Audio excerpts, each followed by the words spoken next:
Hey guys, welcome back to the channel. Vancouver International Airport, or YVR, is Canada's second largest airport and Canada's main Asian Pacific gateway.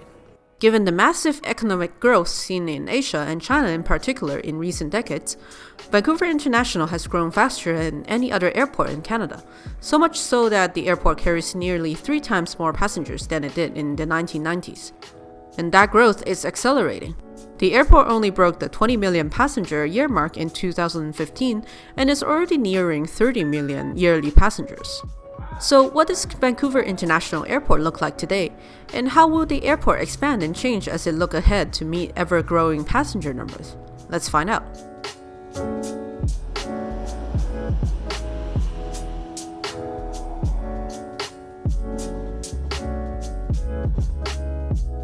Vancouver International Airport is located on Sea Island, south of the city of Vancouver and west of the suburbs of Surrey and Richmond.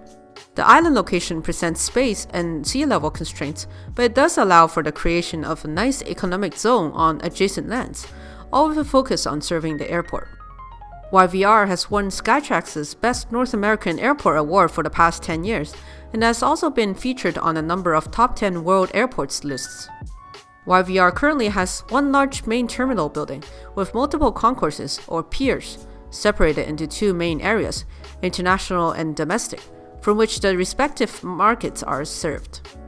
The airport also has a small terminal at the south end of Sea Island that uniquely serves seaplanes, and there's a south terminal that serves some regional flights, although in decreasing frequency.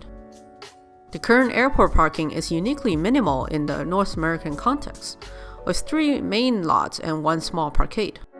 The parkade and short-term parking are available adjacent to the main terminal, while the jet set parking lot is located east of the international terminal. Long-term parking has recently been relocated from the surface lot next to the parkade to farther out by the Canada Line's Templeton station. Thus, those using the larger new long-term parking lot use either a shuttle bus or the Canada Line to access the terminal buildings. Shopping is also one of YVR's strong suits, with a large number of in-terminal stores and services, as well as a large number of duty-free retailers. Moreover, as a unique feature for a Canadian airport, YVR also has a high-end outlet shopping center run by European chain MacArthur Glen on the east side of Sea Island, north of the long-term parking lot and east of the northern runway. The outlets are easily accessible via the SkyTrain, which is free while on airport grounds. These shops are a popular place to shop for Vancouverites, and they also provide an excellent destination for connecting passengers with long layovers. Besides shopping, tourists and especially passengers with layovers need a place to stay, and that's where the Fairmount Vancouver Airport Hotel comes in. It's built right into the terminal, and it's said to be the nicest airport hotel in Canada. Convenience is certainly a factor in that. Of course, important to any airport is its ground access. YVR is served by 3 major bridges which connect Granville Street and Marine Drive in Vancouver, as well as Bridgeport Way and No. 2 Road in Richmond to the airport lands. The Sea Island Road network also connects the MacArthur Glen outlets, passenger terminals, and parking, as well as a host of other businesses operating on Sea Island. Now, this next point is no surprise to frequent visitors to our channel, but our favorite way to get to YVR is the Canada Line. The Canada Line is an automated metro and the 3rd line in Vancouver's SkyTrain network. It links Vancouver International with downtown Vancouver in 20 minutes and downtown Richmond in about 12 minutes. Additionally, many bus connections can be made at the Bridgeport hub, which links the line's branches just to the east of Sea Island. In a positive move, YVR funded the construction of the Canada Line onto airport grounds, and hence there's a small additional charge when using the system between the airport and destinations beyond Sea Island. And as mentioned before, the SkyTrain is free to use on Sea Island, and this means Vancouver easily has North America's most overbuilt airport people mover, or the most underbuilt metro.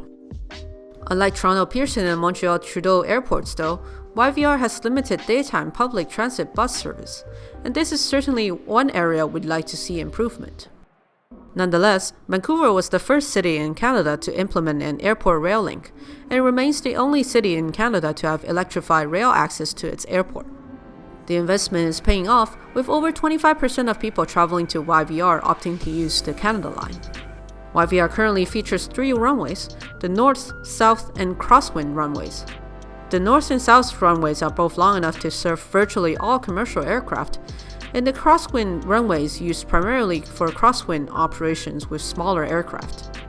The runways are linked with an extensive taxiway system, allowing planes to taxi from the passenger terminals to travel to their takeoff runway, as well as return to the terminals after landing. Alright, now let's talk about the future expansions that YVR is getting. YVR's significant growth has necessitated significant airport expansions, and we're going to discuss that plan right now. The YVR 2037 Master Plan was created in 2017, and it lays out all the expansions that the airport will undertake for the next 20 years in order to better serve its customers and community. For the terminal buildings, we will see expansions or extensions of all existing piers. Domestic piers Pier A, Pier B, Pier C, and international piers Pier D, Pier E, and Pier F are all getting expansions, with the expansion of Pier D already under construction. The ability to grow capacity significantly without adding new terminals is a testament to the smart planning that was done at the early stages of YVR's current development. The international terminal building will also see passenger and baggage processing capacity increases, as well as an eastward extension of check-in areas and security checkpoints along with the Pier F extension. With the Pier F expansion, extended aprons will require displacing the existing jet set parking surface lot. But fortunately, existing capacity is already being rapidly expanded, with both the new long-term lot and a significantly larger parkade that will take up the entire area of the current parkade and short-term surface lots adjacent to the terminal. All of the new parking areas will have significant electric vehicle charging facilities in keeping with YVR's sustainable practices. The parkade will also have geothermal wells integrated into its structure, which will provide heating and cooling to the airport through a new utilities and service building being built adjacent to the new parkade. While we agree that tons of parking is definitely a negative, even with expansion, Vancouver International will have far less parking capacity than Toronto Pearson and most major US airports.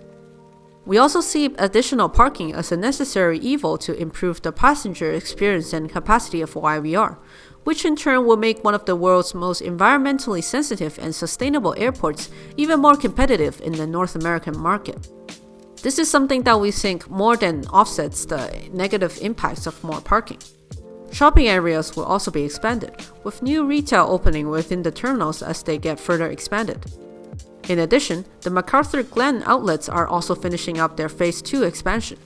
The airport has also set aside land on the southeast of the island for future retail use. In terms of public transit improvements, we've actually mentioned this before in our Future of Rapid Transit in Vancouver video, but YVR is getting yet another SkyTrain station, right where the newly expanded international terminal will be. The two SkyTrain stations combined will serve the airport well and will hopefully facilitate much more use of the system over cars. And perhaps the most impressive growth set out in the YVR's current plans is the significant expansion of runways and taxiways across the airport. A new long runway is planned to be built into the Straits of Georgia called the Foreshore Runway. This will allow for significantly more simultaneous takeoffs and landings of the large wide-body jets that YVR is known for. A new shorter southern runway will remove most regional planes from the three long runways and allow regional services flying out of the south terminal to utilize the runway at all times, while freeing up capacity on the main runways for larger planes. Interestingly, in a first for YVR, a new north-south taxiway is being proposed to the east of the main terminal. This would take aircraft over the access roadways and Canada Line directly to the south runway from the international terminal. Given that the southern runway is usually used for takeoffs, this would significantly reduce taxiing time and reduce emissions, as well as improving airside traffic. The north-south taxiway will be elevated over the Canada Line, and it has been on the horizon for a long time, which is in part why the Canada Line operates at ground level for most of its length, in order to allow for a future taxiway overhead. Alright, so that concludes our video on Vancouver International Airport and its impressive expansion plans. As our future home airport, we hope to have shared some insight on these plans, and we really enjoyed making this video. If you enjoyed watching this video, make sure to like and subscribe, and leave a comment down below to tell us what you're most excited for in the future of YVR. Follow us on Twitter and Instagram, and support us on Patreon if you would like to help us keep making great videos for you guys. Thanks for watching, and we'll see you in the next one.